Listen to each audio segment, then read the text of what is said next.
And and we are live. So, hello, good morning, good afternoon, good evening, everyone, whether you're watching live or later on. I've got the absolute pleasure of being joined today by both Ian and Susana, who have been reading the Sun Eater series with myself. So, maybe if you want to introduce yourselves and we'll take it from there, Susana.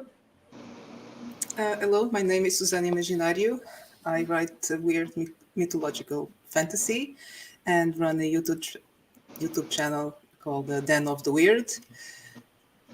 And I started reading Sun Eater because of Jose. He just mentioned, and it just took over my TBR. Just because everything was put to the side, and I just had to read. Ian?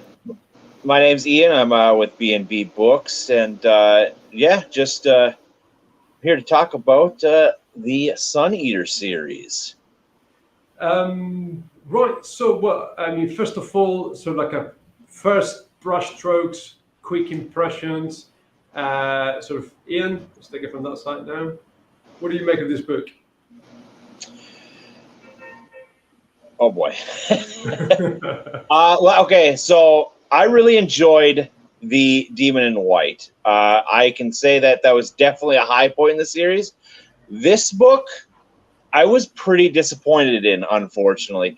But I did figure out that this book was supposed to be. It got split because the publishers wanted. I guess I don't know why they wanted to split it, but apparently it was supposedly this one, and then the Ashes of Man was supposed to be one book. So I can kind of see and I was just kind of frustrated that that's what happened because I don't like that when that happens because it just seems like a money grab thing by the publishers.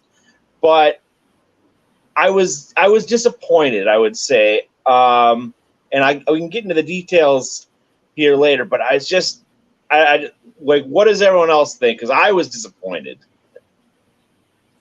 Right. So, sorry, Susana.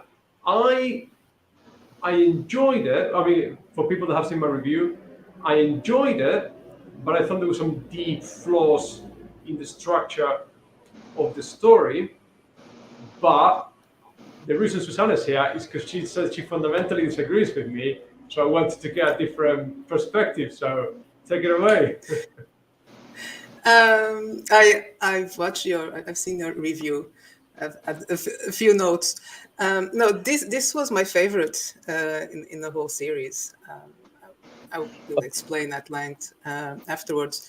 I read somewhere, I'm not sure, that the reason they split it was something to do with shortage of paper. I don't know. Those things happen.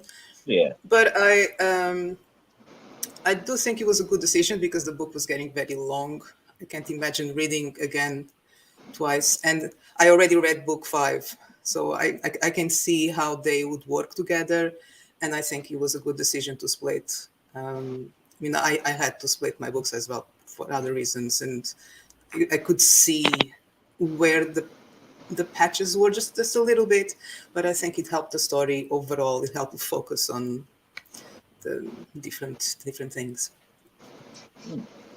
So, because let's see if we agree on one thing, maybe to start with, and take it from there.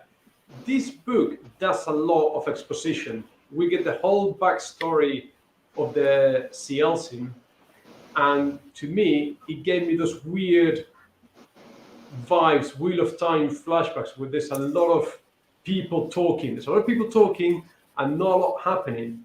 And I think that's a fair assessment, but I did enjoy that. I did enjoy it. It was not like the Wheel of Time boring. I think here there was a lot of sort of motivation and character building, so to speak, giving us the backstory of the enemy and the reasons why they do what they do. And I think that's my sort of first take.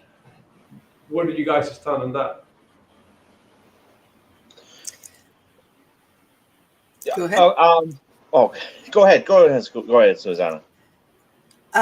There was a lot of storytelling, but the author is really good at telling stories. The yeah, just writing the whole space opera just with one point of view, it's, yeah, amazing.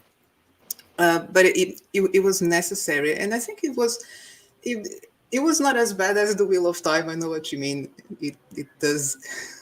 The slog is real. But no, I guess because it was all information that I was, so eager to finally know, where did they come from, what was the main goal, their society. So I was just fascinated with it all. I mean, the pages just flew by. I'm really loving it. So yeah, didn't bother me, but there is a lot to take in. I think it was the book when it finally, because there was always glimpses of what it might be or not, and this and that, and it finally revealed the scope of what they're facing. And yeah, I was just fascinated with the story.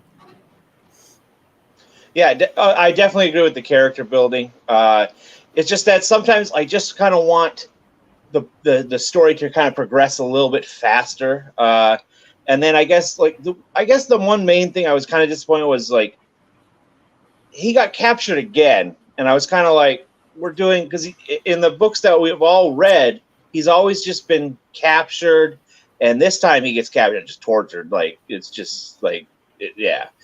And that just kind of like, we're gonna do this again. Like I don't know. That's what I would like, and but that is how you got the character, or the who the CL on. Who are these villains that we're gonna experience in this book, and we finally get that.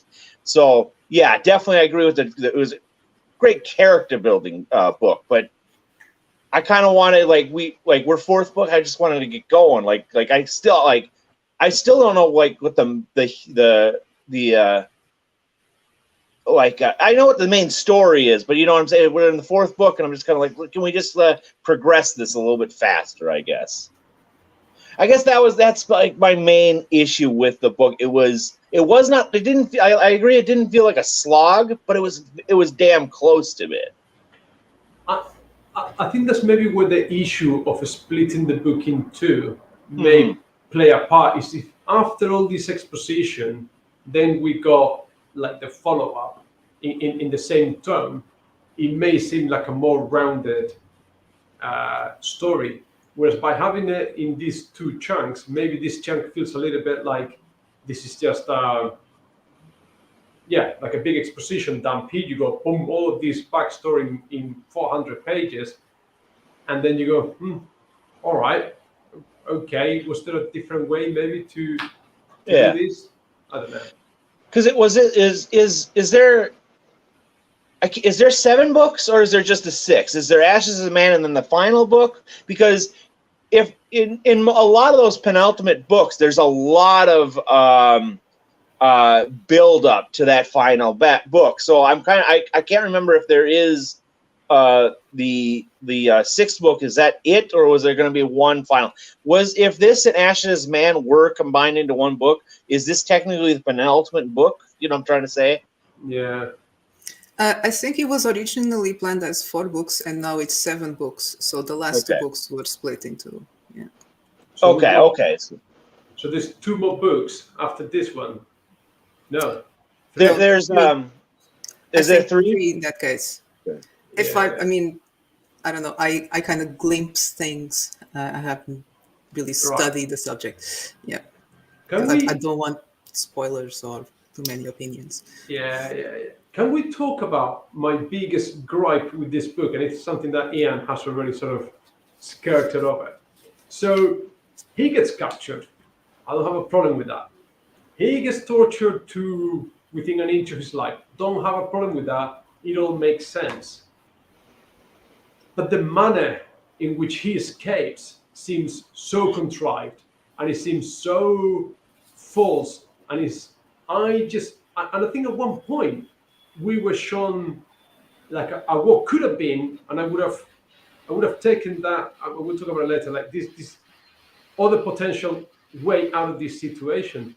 But come on, at the last minute, when he's surrounded literally by flying planets of the Cielcing, his mates arrive in a spaceship and rescue him, like they couldn't see them coming a mile away, would be led to believe that they were all dead, and then they show up, and it was the most unbelievable last-minute escape ever. Well, no, I've seen a few.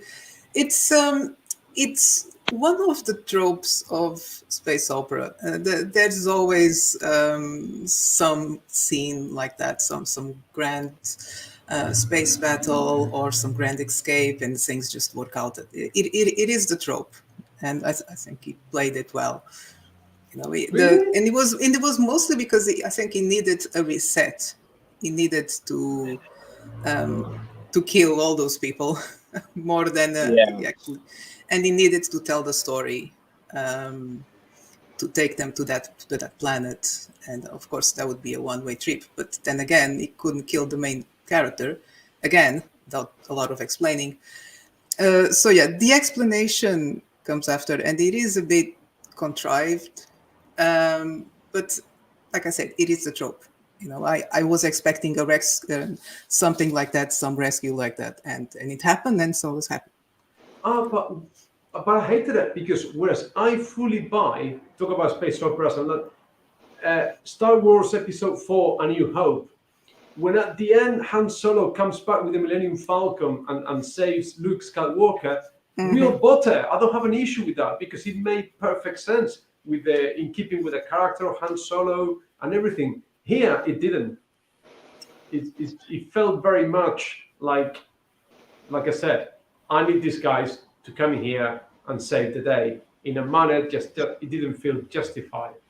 Ian? 100% agree. 100% agree. And then he also did that trick where he can see into the future, and then he grabs that weapon, and like, I that's just I don't know. I 100% agree that like they just showed up. Yeah, but yeah, then but he does that same exact trick where he just happens to go down that different timeline, an unused timeline, and grab a weapon to beat the bad guy. Because my issue with that, I see that as a breaking of the established rules. Like in the past, we've seen he can see like the different timelines and jump from one timeline to another, or force the present to take a certain path.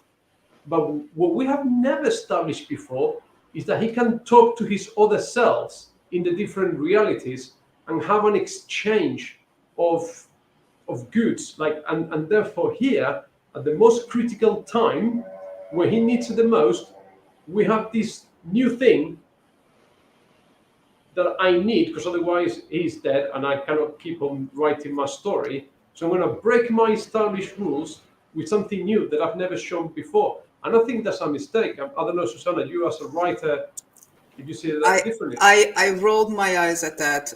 I think is pushing that power, because there's already too many questions. Why does he use it more often? Why does he?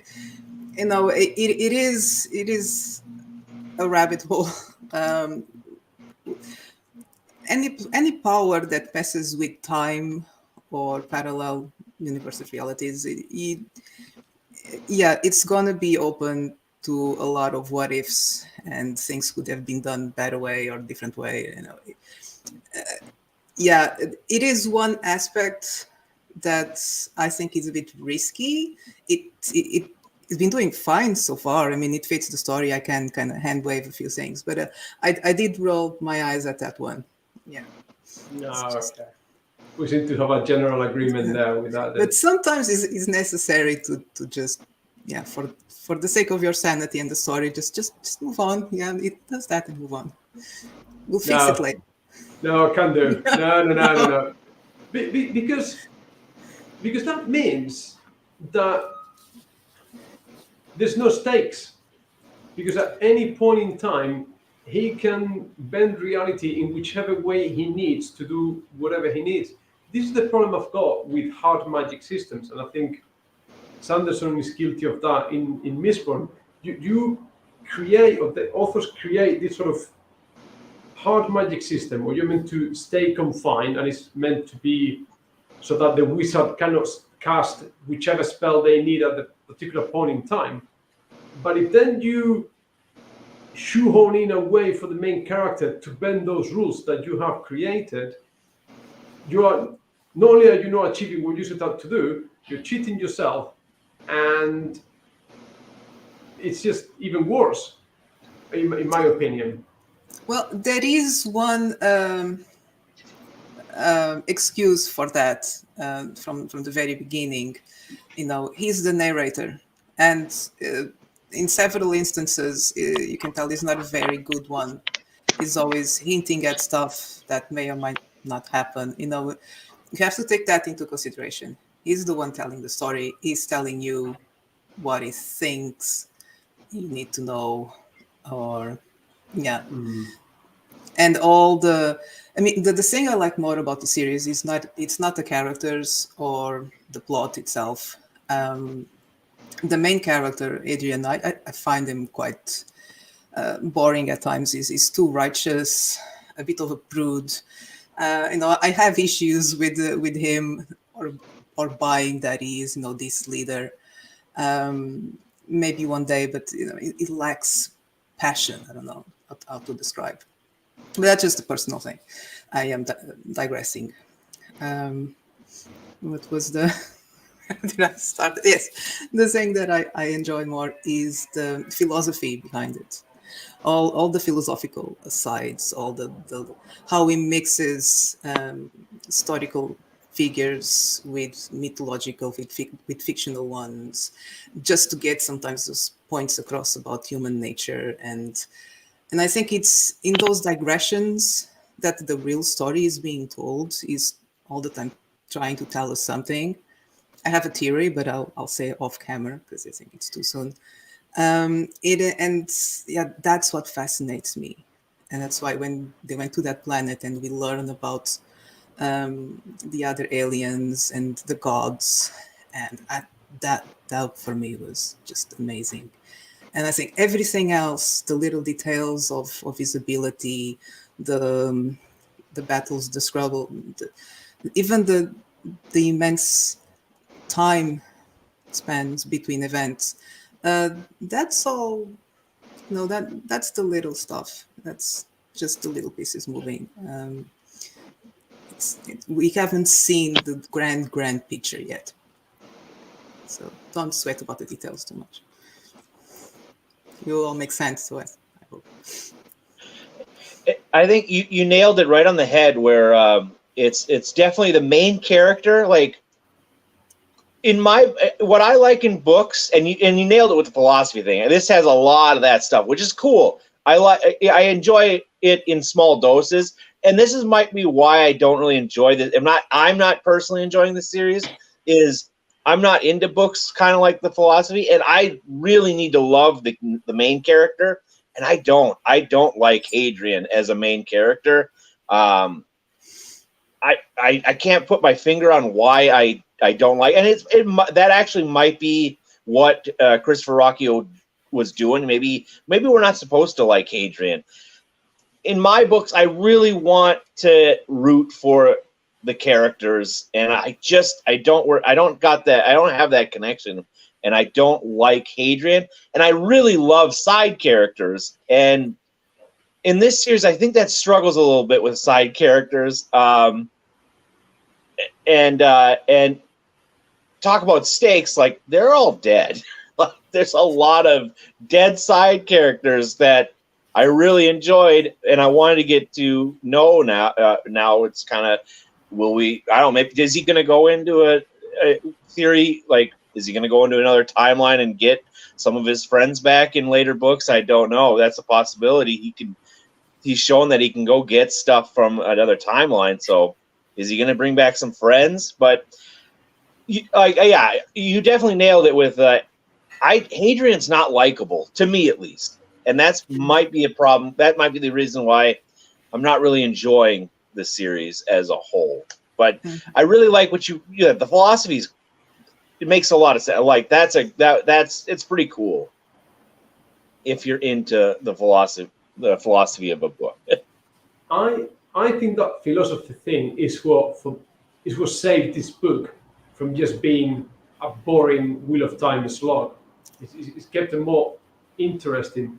But I think we've talked throughout the discussions of every book that character work and side characters are not one of the strong points of this series at all. Like, I don't find Hadrian likable. I don't find him dislikable either. All these characters, I can take them or leave them. Don't really care for any of them. I guess that's not what the story that he's trying to tell. The characters are irrelevant. They all seem pretty disposable. Like the fact that in this book, Elara goes to live in that planet, and then when we get back at the end, it's the whole weird spending time in space travel frozen. When they arrive, she's been there for like 4 generations, and she's been guarding the body of what's the name of his mentor? Gibson. That's right. That's it. So, like, sometimes wrapping my head around that, I find it a little bit complicated. The whole relativity of time, but it's cool. It's a cool aspect.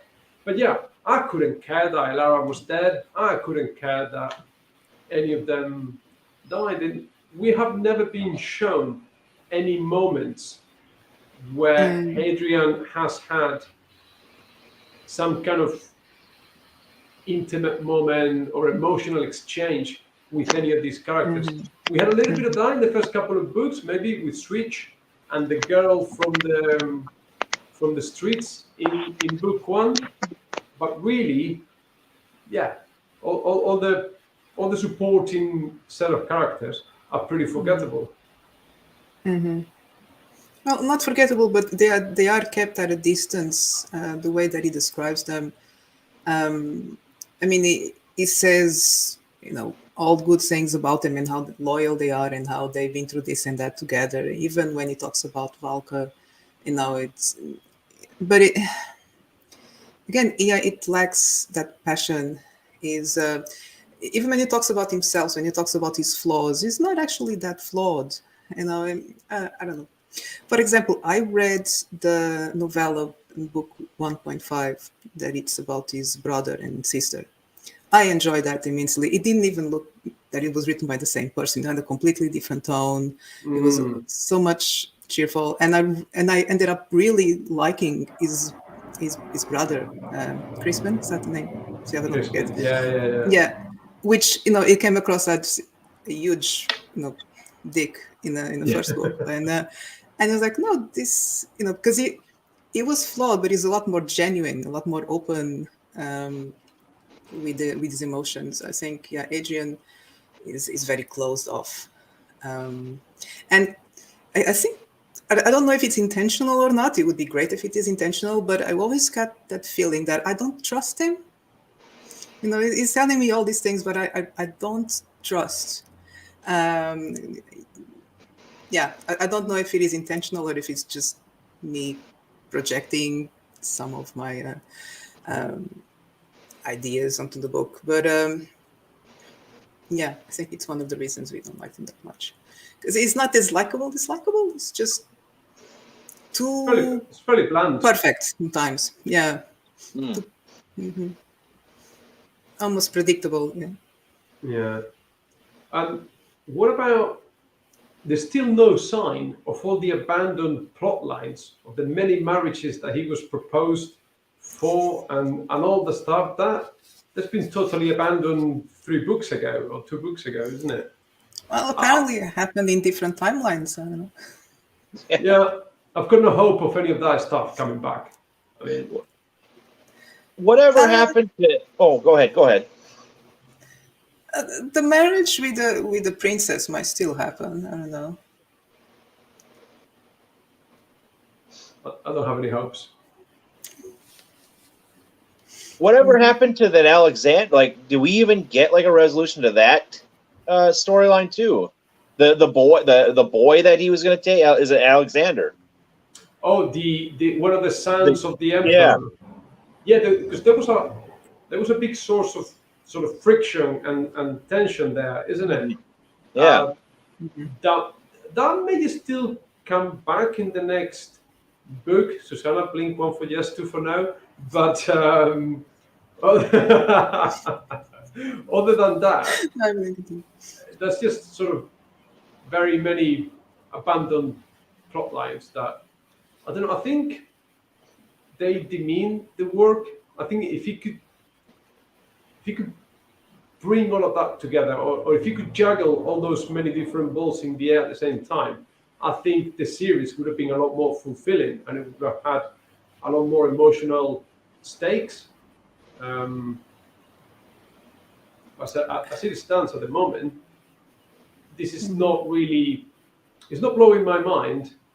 And if someone asked me, I'll probably say there are other things to read, even though, with the exception of this book, there is nothing intrinsically wrong with the series, or nothing majorly wrong.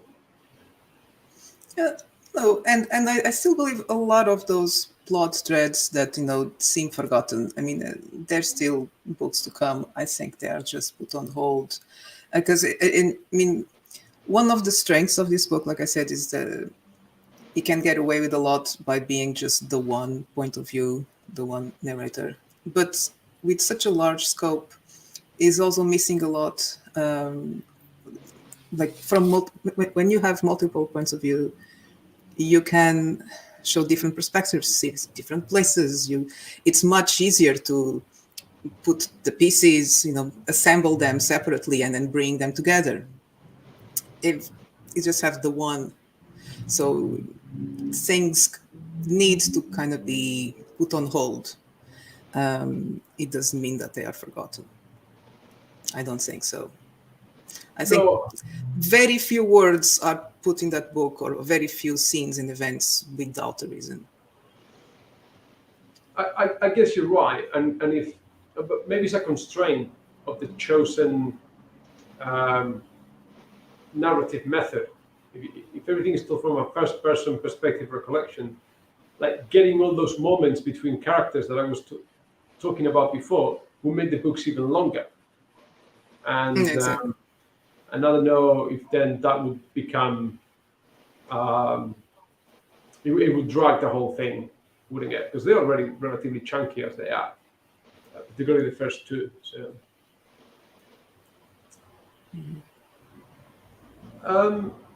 But I mean, other than that, there's really, like I said, there's not a lot happening in the book, is there?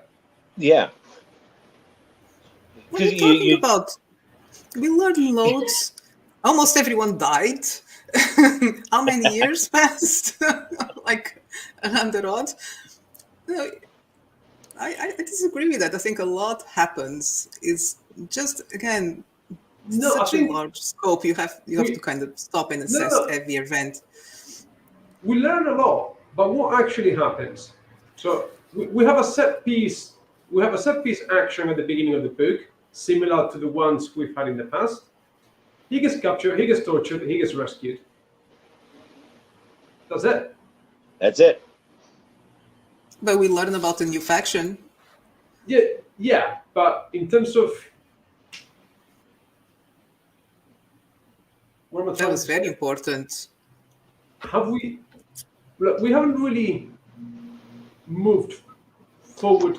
We've learned stuff, but we're not much closer to the ending than we were at the beginning of the book. Before there were several princes, now there's one. Sorry, what's that? I'm sorry. Before there were several enemies, several princes. Now there's just one. That's progress. I'll give you that. Yeah. Does it kill? Does it? Do all the others die? He killed them, but not he. Again, I'm terrible with names. Yeah, the main bad guy. Yeah, during the escape. Yeah, during the escape. Yeah. He poisoned them. Yeah. Yeah. All right. Yeah. From that point of view, I'll buy that.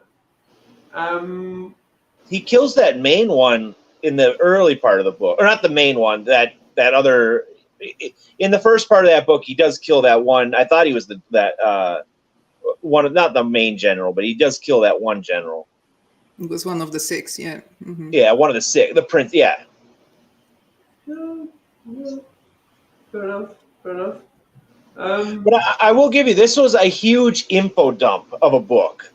So that's probably why it feels like nothing, a whole lot happened. But like you said, everybody's dead except for, the 2 main characters, basically.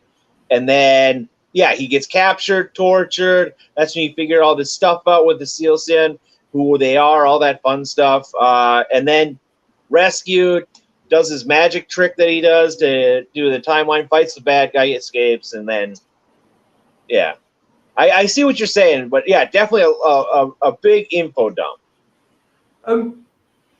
One thing I wanted to talk about, sorry, because it's something I didn't mention in my video, and it's a thing where the story could have gone in an interesting direction, is that at some point, he gets offered, to my eyes, a credible way out, which is when he gets offered to download his consciousness into whatever MacGuffin and then be reborn with a new body. And I thought, well, that's it. That's how he gets out. Because I can believe that, because we've established that before in the books. And even though he's against it, he's going to have some sort of internal conflict or whatever, and he's going to figure out that his only way out is to, let go of those strong emotions he had about being part machine or whatever, and do that. And I would have bought that over what we actually get in the book. That would be completely off character. Yeah.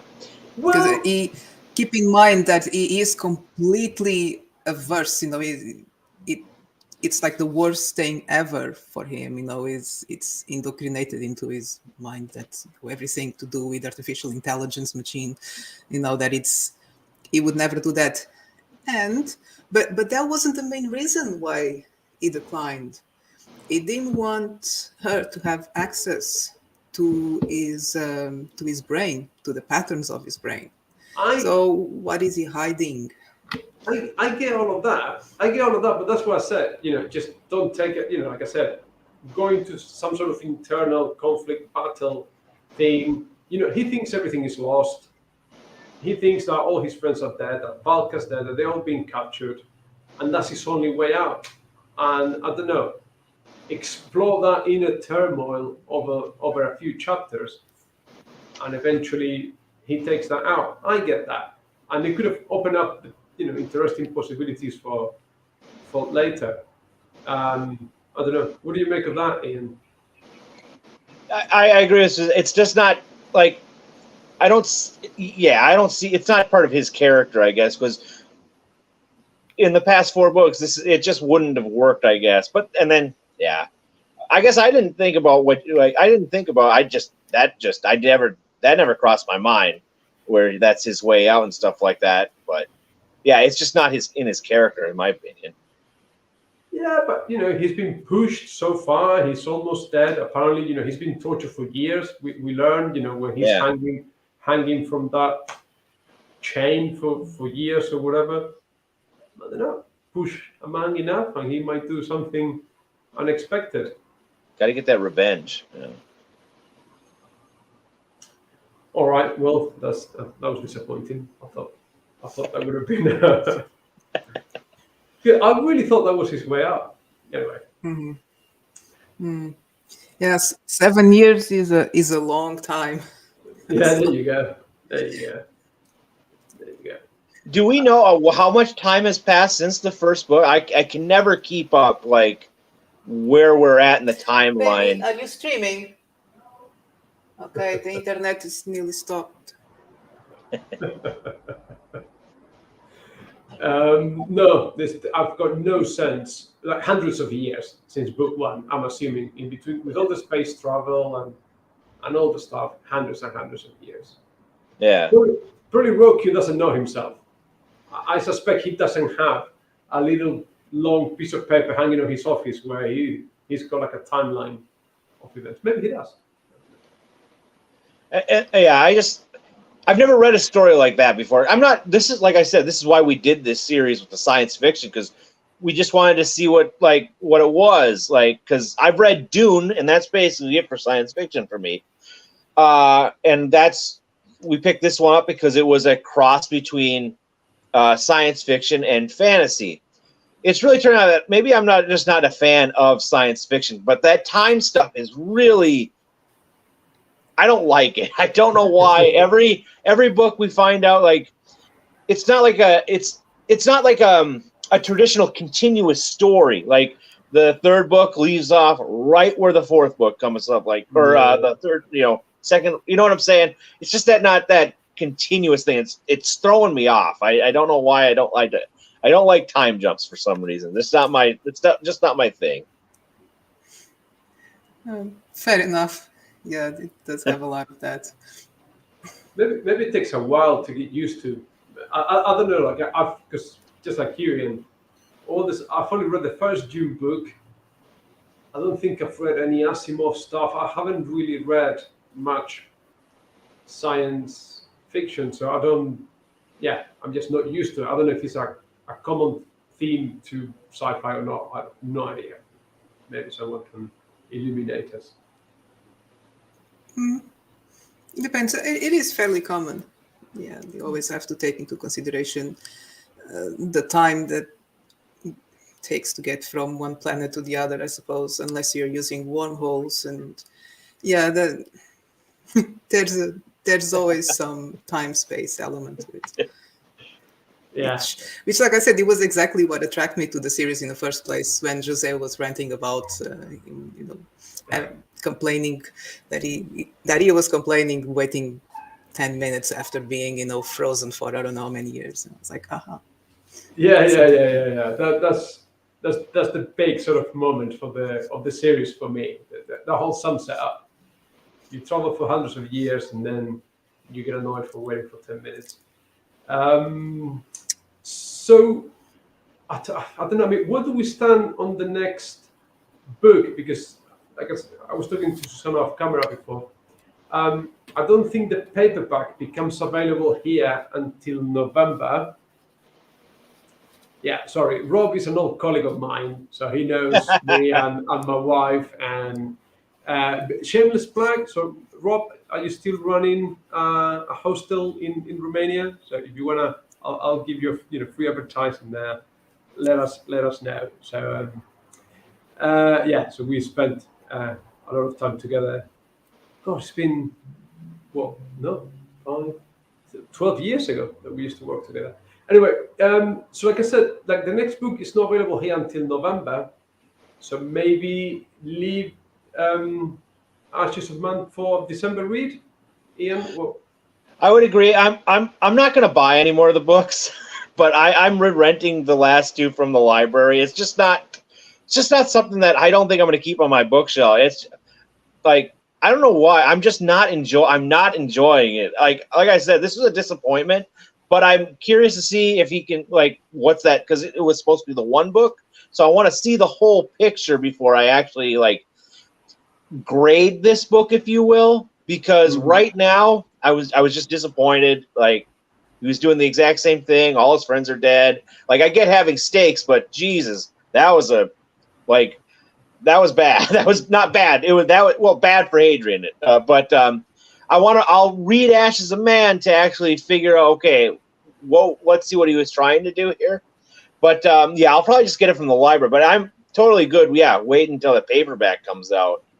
Yeah, I'm not giving up on the series. I think for sure. I think once we got to this stage, I know there's only another 3 books. Yeah, only another 3 books, but they're okay. They're actually easy reads.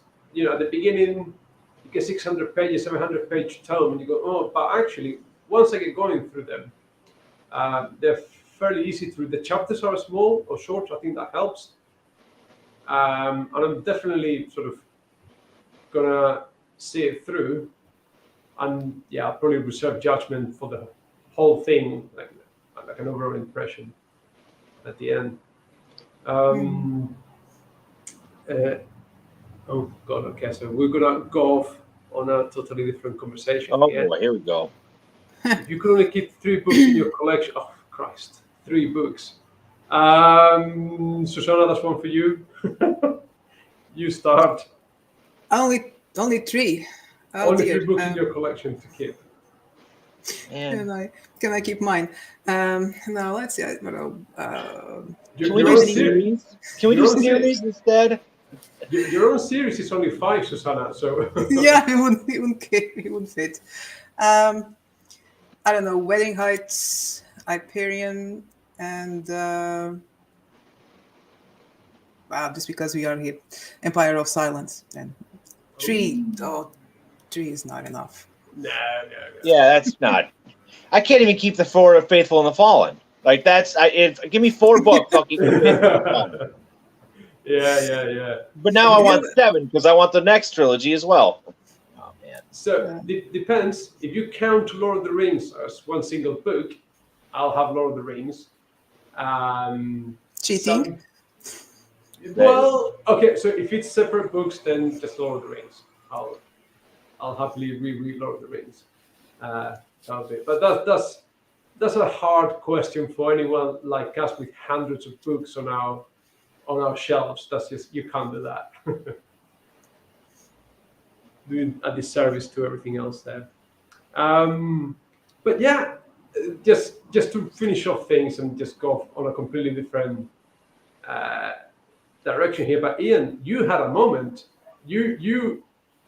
The last photo you shared, your brain just went there, and you got the whole Malasan stuff. Oh yes. I have. I've got the. Yep. That's. I want to do it. I'm done. I got to do it. I found I was looking at like.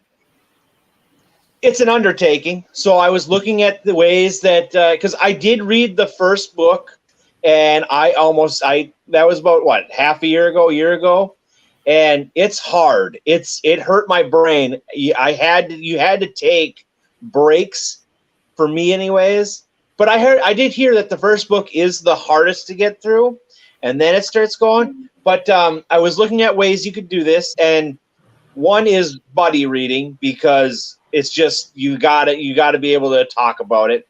And then 2, there is a podcast out there that I have found that is, one guy has read the series I think 3 times, and he's taking 2 other people with him for the first time, and he's just kind of like guiding them, like they'll read, I think it's like a few chapters a week, come back on Friday, talk about it, and he'll just kind of guide those 2, because it's a mess. It's just a jumble of books, and you don't really know what's happening. So he just kind of guides them, keeps them on track. But I'm looking at them right now. They look very nice, but it's daunting. It really is. But I think I have to do it, because I say I'm a fantasy reader, and this is besides Lord of the Rings, which I've only read the first one, so sorry, but this is one of the series that you have to read, and because we checked off Wheel of Time, because Wheel of Time was one of those books, right, or one of those series that everyone's got to read. We checked that off. I think we got to tackle these books and just like suffer through them. But at the same time, apparently, when they are all said and done, it's magical. And everyone says, like, it's the rereads that you like, because then you can start seeing, like, oh, okay. But I did buy those just because I want to just torture myself. But yeah, I don't know. I did read the first book, and it's confusing, but it still leaves you that little what happens next. I'm kind of curious here, but yeah. So I did go ahead and get those, and I don't have a start date yet. I'm still trying to figure out what. It's because it's going to take a lot of my time. Yeah. You could join us. I mean, we're going to start with Barsha and a few others in Page Chewing. You are starting a Malazan reread. When are they soon. starting? Soon? Okay. Soon, I think, if not next month, November. I think we have so many reads and rereads going on. It's kind of hard to. But Are they just doing a book a month, or is it like it's got to be wrong? I don't know if it's going to be book a month or just a few chapters a week. No, I know it's going to be very slow paced. That was the reason I joined in. So I think it's by chapters. But again, check the forums. We haven't talked about it in a while, but I think it's still on. Okay, yeah. It is something I want to get under my belt to say I did it, but it is kind of one of those. I hear it's one of those Oregon Trail type books where everyone loads up at the beginning and then they just start dropping off as you're just going along.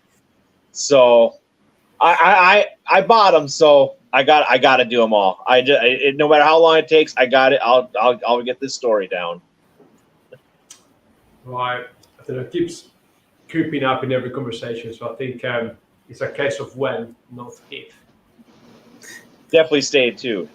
Can we talk about what like a theory? What is the next like? I know these books are really hard to predict, but in Ashes of Man, do you guys have anything like what's going to happen?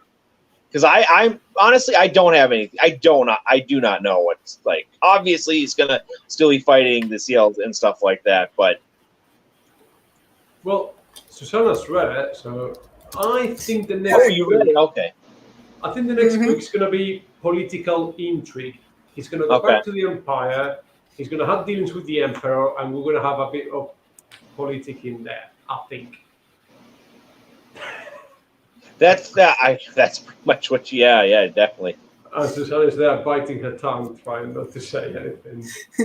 I'll tell you what you want to know in broad strokes. So yeah, okay. I think it's safe to say you are correct. Yeah. Okay. We need to have the aftermath. We got through the info dump. Okay, that was just to set the new board. Everyone die. The new board is set. I always think in terms of games. I'm sorry. And now it's going to be a lot of discussions and intrigues and try to build up again to something else, maybe. Yeah. Do we know when the next book is coming? Is that because November's for paperback, so that would mean the next one's got to be coming here. April. April? Okay. I think.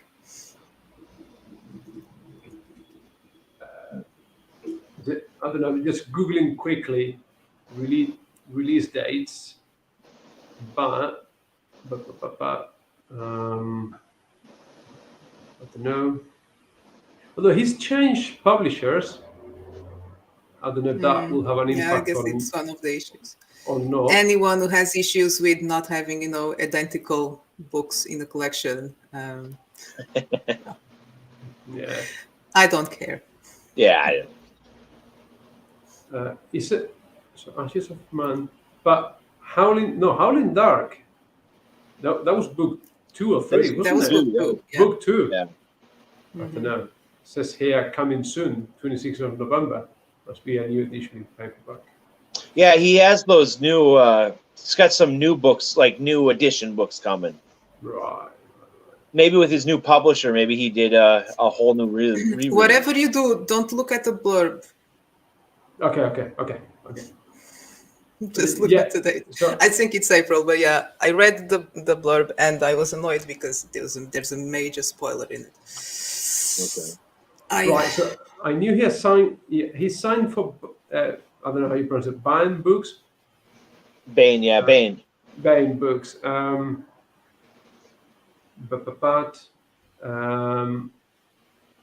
first one, it's going to be spring 2024. Okay.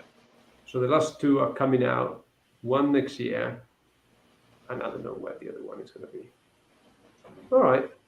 So if we do the next one in December, there's not long until the paperback comes out. There's usually a few months between the hardback and the paperback, isn't it? Kindle? I've got there's a reserved space for the Sun Eater in my shelf under the Wheel of Time. So You can get the paperback when it comes out. But yeah, we'll see. We'll see. We'll see what happens. I don't know. Paying twice for the same thing. Although I've discovered, I think you got 15 days to return stuff on the Kindle and you get your money back. Yeah, don't do that. Yeah, I know. I did it this summer. There was one book. Someone approached some indie author, and I couldn't get past page 40, so I did return that. Sorry. But I hope it wasn't like a 99 cents or something, because returning when it's at 99, that's just no. It was more than that. And 15 days is more than enough time to. I think Kindle forbids it, but Audible for a long time it was unlimited returns. So the statements was people were just renting the audiobooks was awful, not cool. Yeah, exactly. Not cool No. for others. All right, I don't know if anyone's got any final thoughts, anything you want to say, but for me, I think this wraps it up. Anyone wants to add anything else? Another successful stream, I think. Yeah, I think it went pretty well. Indeed. Thank you so much for inviting me. I mean, I really enjoyed the series. It's quickly becoming one of my favorite ones. I'm gonna put it like either side by side or under the Expanse series. It's right up there. So yeah, I had Empire of Silence on my TBR for a long time, and I honestly couldn't tell you why I didn't pick it. It was I'm so glad that I did know it. This summer has been amazing. Just reading some, because it's so well written, and I was in such a. I wasn't writing much. Not saying it was a writer's block, but I was creative. Just my creativity was just low, and reading this, it really helped. It's really my sort of a vibe of story, with all the philosophies. It was just a joy to read. So thank you for introducing me to it. Brilliant stuff. Ian, Thank you for joining us. Any parting thoughts? Again, this is a good, fun adventure. And thank you for joining us, Susana. And I hope that you're back for Ashes of Man to kind of guide us. But now we'll be caught up with you guys. Everyone, we'd all be waiting. Now that's kind of interesting that we can all read the sixth book with everybody else and get that impression to see what everyone else's vibe's at. But this is it's a lot of fun to do these things, even though sometimes I'm not really enjoying the aspect of the story. But that just might be my preferences. This might have turned me off, or not turned me off, but maybe I just don't like science fiction. Maybe love the movies, but I just can't read it. I don't know why. All right, fantastic. Susana, Ian, thank you very much for joining me this afternoon for me, afternoon for Susana, morning for Ian. Yes, good morning. Thank you very much. And anyone else watching later, if you've made it this far, hats off to you. And I'll leave links to Ian and Susana's channels in the description below. Everyone, take lots and lots of care, and we'll see you soon. Thank you very much. Bye. Bye. And then we've got this awkward moment.